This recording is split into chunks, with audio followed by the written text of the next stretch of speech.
Mga boss, may gagawin po tayo rito ay Aerox 155. Ang issue po nito ay error 12 mga boss. Sakit na po ng Aerox to, ang error 12. So, pag error 12, kunwari namamatay-matay siya, sigurado na po na CKP po yung sira.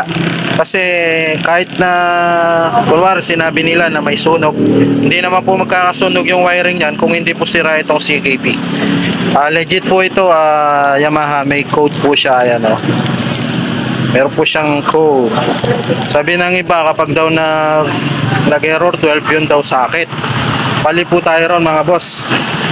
Sure po na CKP kasi hindi naman po magkakasunog yung sakit ng ating Aerox kung okay pa to. Kaya lang naman nagkakasunog yung wiring dito sa may stator tsaka dito sa may ECU dahil sa pinipilit nating mandar, ini-start natin kaya nasusunog yung buong persa nung napupunta sa mga wiring. So pag error 12, ito yung sure na papalitan mga boss.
Linisan na rin natin mga boss.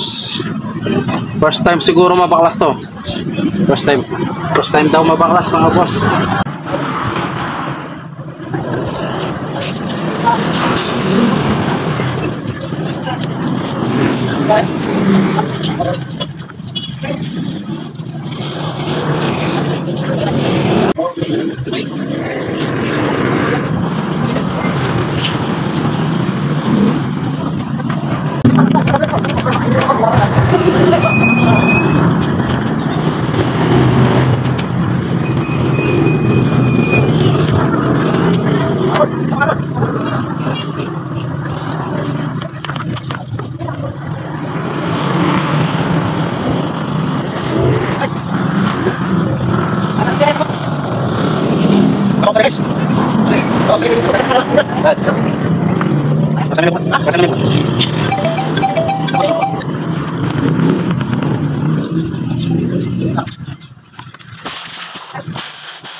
Okay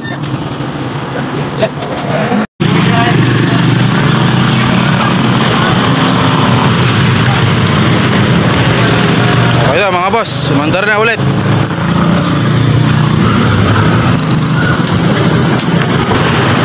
One click lang, andar na agad.